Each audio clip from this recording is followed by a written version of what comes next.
All right, a day in the life of a player named Quik. I'm sure this has started plenty of interviews like that. DJ Quik is in the building. Thanks for talking with me today. Thanks for me, for bringing me in here. No, absolutely. So I rode with you in the 90s. Like, do you ever miss the 90s? Every day of my life. Every day. That was the best time of my life, and nobody could prove that we did anything. You know what's funny? That was the last good decade to me of the business, of music, and it was just so short. Because you see all the tragedy started happening like right there and halfway through the 90s. We went through the riots. Look at all the things that happened in that 10 years. But we did change the world with music, and we made an impact. It was the most amazing time of my life by far. Like nothing compares. Especially, what do you think about the music nowadays?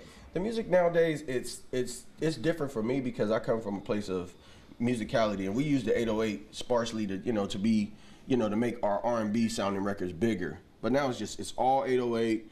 And it's simple hooks, and it's like a lot of special effects, like with the background vocals. It's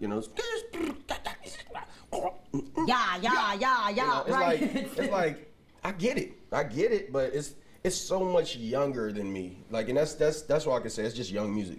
It is. So the technology that they use now, I mean, you've been producing for every big major album in our life. So what do you think about this thing that's so easy? Right, from we're just like the Black Album. Yes. You did everything. All Eyes on Me. You've done it all. So now they use all of this technology. Well, it's computer driven, and ultimately we knew computers were going to take over. But the fact that it made everything so right at your fingertips is good for the kids that are producing, but it's also, it cuts them out of a what do you call it?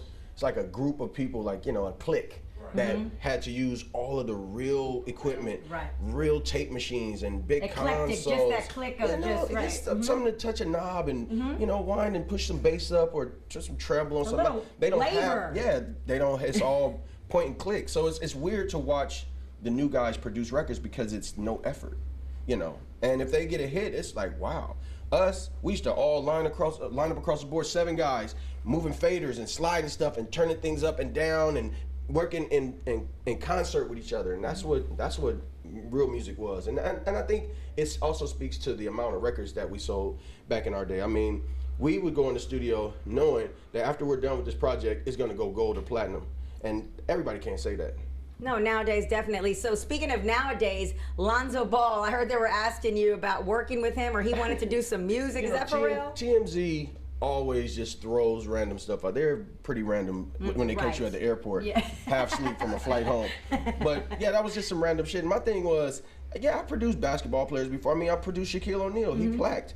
But I don't even know Lonzo. Like, in all due respect, I don't even know he had aspirations to be a rapper.